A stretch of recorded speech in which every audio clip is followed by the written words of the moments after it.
इतिहास के पन्नों में काले धब्बे और डार्क फेज की तरह देखा जाता है 1975 में जो नेशनल इमरजेंसी इम्पोज हुई थी। उस टाइम पे प्राइम मिनिस्टर थे इंदिरा गांधी और प्रेसिडेंट थे फखरुद्दीन अली अहमद। 25 ऑफ जून 1975 को कैबिनेट ने अप्रूवल दे दिया और अगले ही दिन 26 ऑफ जून को ऑल इंडिया रेडियो स्टेशन के द्वारा national emergency through out country impose कर दी जाती है। क्या ऐसे रीजन है जिसकी वजह से इसको डार्क फेज बोला जाता है, उनको बताती हूँ। सबसे पहले तो जो आर्टिकल इम्पोज हुआ वो है आर्टिकल नंबर 352। नेशनल इमरजेंसी किन पैरामीटर्स के ऊपर इम्पोज हो सकती है, वो है वॉर, एक्सटर्नल एग्रेशन और इंटरनल डिस्टर्बेंस। अब ऐसा नहीं था पहली बार नेशनल इमरजेंसी लग रही थी, इससे पहले भी 2 बार लग चुकी थी। जैसे 1962 में इंडो साइनो वॉर हुई तो वॉर इसका पैरामीटर था। 1971 में बांग्लादेश लिबरेशन वॉर हुई तो अगेन वॉर इसका पैरामीटर था। पर जो 1975 में इम्पोज हुई उसका पैरामीटर था इंटरनल डिस्टर्बेंस। और ये तो बहुत वाइड वर्ड है, अगर कोई पॉलिटिकल टर्मोइल भी आया है तो वो भी तो इंटरनल डिस्टर्बेंस में काउंट होगा। इसी वजह से बाद में आप देखोगे 1978 में एक कॉन्स्टिट्यूशनल अमेंडमेंट एक्ट आएगी 44, जिसके जरिए इंटरनल डिस्टर्बेंस को कर दिया जाएगा कट और इसकी जगह पे आ जाएगा आर्म्ड रिबेलियन। तो आज के टाइम पे जब आप नेशनल इमरजेंसी पढ़ते हो तो आप आर्म्ड रिबेलियन पढ़ते हो वहां। अब जैसे ही आर्टिकल 352 इम्पोज हुआ, आर्टिकल 358 खुद ही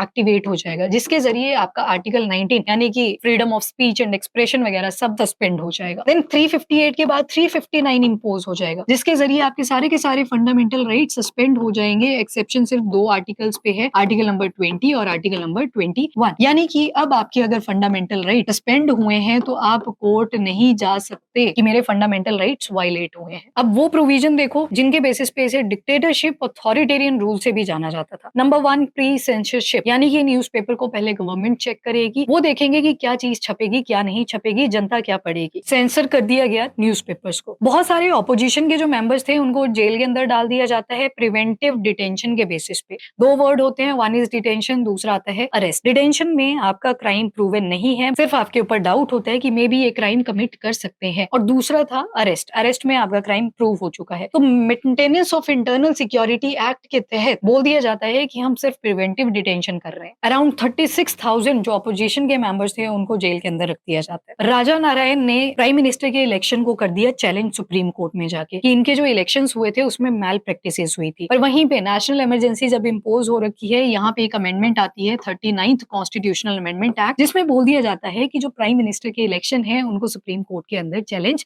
नहीं किया जा सकता। एक और प्रोविजन ऐड करा गया कि अगर कोई भी संविधान के अंदर चेंजेस करे जाते हैं, अमेंडमेंट करी जाती हैं, तो उसे जुडिशरी चेक नहीं करेगी, यानी कि जुडिशियल रिव्यू की कोई जरूरत नहीं है। और इसके लिए अमेंडमेंट भी करी गई 38th कॉन्स्टिट्यूशनल अमेंडमेंट एक्ट, जिसमें जुडिशियल रिव्यू के पर्व्यू से कॉन्स्टिट्यूशनल अमेंडमेंट एक्ट्स को रिमूव कर दिया गया। इसी के साथ फोर्स्ड मास स्टरलाइजेशन शुरू हो जाती है, जबरदस्ती नसबंदी